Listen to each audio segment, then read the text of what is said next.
आपल्या किचनमध्ये सर्वांचे स्वागत आहे।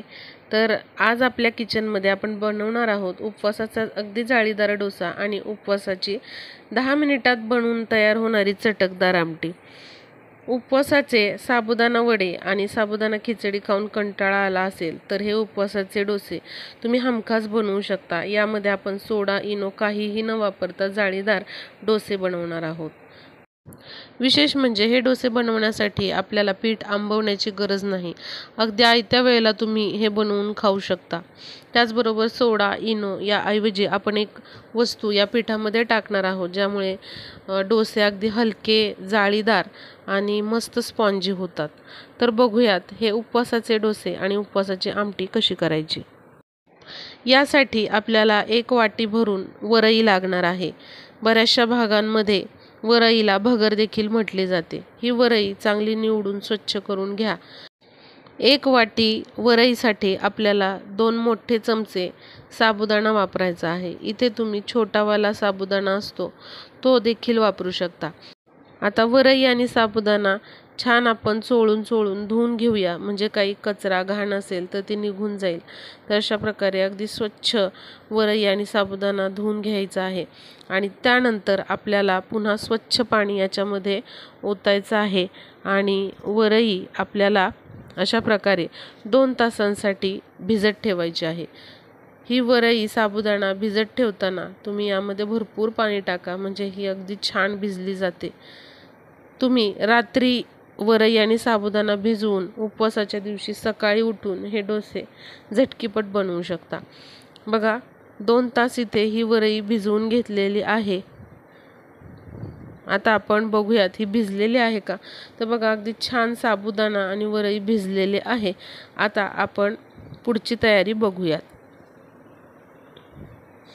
आता ही भिजवून घेतलेली वरई साबुदाणा आपण एका मिक्सरच्या भांड्यामध्ये घेऊया आणि कमीत कमी पाण्याचा वापर करून आपल्याला हे पीठ जे आहे ते चांगलं मिक्सरमध्ये दळून घ्यायचं आहे। जास्त पाणी जर एकदम टाकलं तर हे पीठ जे आहे ते व्यवस्थित दळल्या जात नाही। त्यामुळे कमीत कमी पाण्याचा वापर करून याची बारीक पेस्ट आपल्याला करून घ्यायची आहे।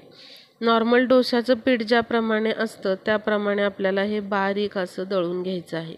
आता एका भांड्यामध्ये हे पीठ जे आहे ते काढून घेऊया आणि उरलेली वरई आपण याच भांड्यामध्ये दळून घेऊया। आता बघा सगळं जे वरईचं पीठ आहे ते तयार करून घेतलेलं आहे। आता मिक्सरच्या भांड्यामध्ये 4 हिरव्या मिरच्या, 1 छोट्या आकाराचा उकडलेला बटाटा घ्यायचा आहे। त्याचबरोबर 2 ते 3 चमचे भाजलेले शेंगदाण्याचा कूट किंवा भाजलेले शेंगदाणे जरी अख्खे टाकले तरी चालतील। आता यामध्ये आपल्याला थोडंसं पाणी टाकायचं आहे आणि हे मिक्सरमध्ये आपल्याला वाटून घ्यायचं आहे। तुम्हाला आवडत असेल तर या ठिकाणी तुम्ही 1 चमचा दही वापरू शकता, म्हणजे डोशाला आंबटपणा येतो। बघा मस्त असं हे बटाट्याचं मिश्रण तयार झालेलं आहे। तर या ठिकाणी आपण डोसे करत असताना बटाटा वापरलेला आहे। तर बघा हे तयार झालेलं मिश्रण जे आहे तर या तयार केलेल्या वरईच्या पिठामध्ये आपण टाकून घेऊया। आता यामध्ये चवीनुसार मीठ देखील टाकूया। बटाटा इथे वापरल्यामुळे आपल्याला सोडा किंवा इनो वापरण्याची गरज नाही। तर आता हे बटाट्याचं मिश्रण जे आहे ते या पिठामध्ये चांगलं एकजीव करून घेऊयात। सोडा आणि इनो आपण स्किप केल्यामुळे हे डोसे जे आहेत ते पौष्टिक बनतात आणि आपल्याला कसलाच त्रास होत नाही। तर बघा यामध्ये तुम्हाला जेवढं पाणी टाकायचं तेवढं टाकू शकता, म्हणजे जेवढं हे घट्टसर दाटसर ठेवायचं आहे, तुम्हाला जेवढं सैलसर ठेवायचं तेवढं तुम्ही ठेवू शकता। तर अशा प्रकारे थोडंसं पाणी मी वाढवलेलं आहे आणि हे डोशाचं मिश्रण जे आहे ते आपलं तयार झालेलं आहे। हे करायला फक्त 10 ते 15 मिनिटं लागतात। आता तवा चांगला गरम करून घ्यायचा, त्यावर तेल किंवा तूप सोडून घ्यायचं आणि तयार पिठाचे आपल्याला डोसे यावरती सोडायचे आहेत।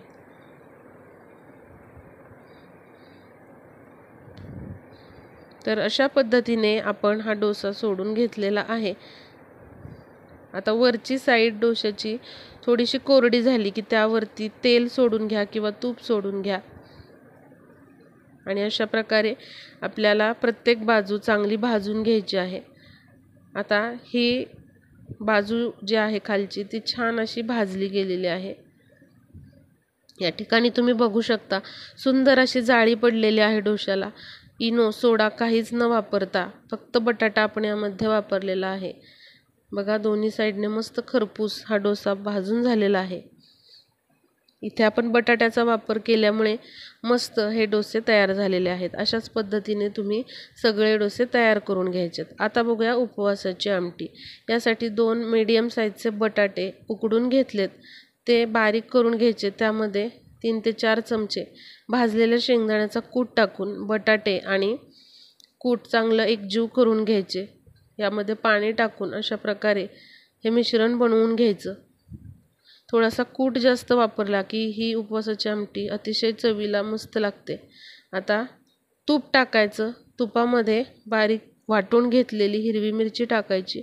उपवासाला जिरे खात असाल तर जिरे तुम्ही टाकू शकता।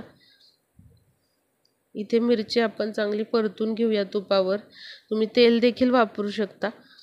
आता यामध्ये बटाटा आणि शेंगदाण्याची जे आपण पेस्ट करून घेतलेली ती टाकूया। आमटी तुम्हाला जेवढी पातळ करायची आहे तेवढी तुम्ही पाणी वाढवू शकता। यामध्ये चवीनुसार मीठ टाकायचं। आवडत असेल तर थोडी साखर टाकू शकता।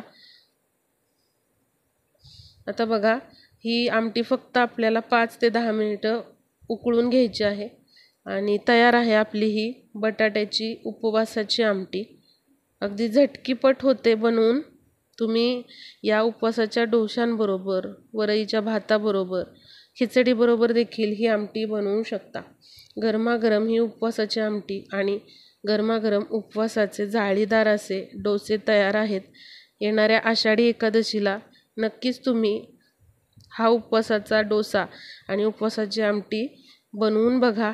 रेसिपीला जास्तीत जास्त शेअर करा, लाईक करा आणि स्वाद मराठी किचनला अजूनही सबस्क्राईब केलेलं नसेल तर लगेचच सबस्क्राईब करून घ्या।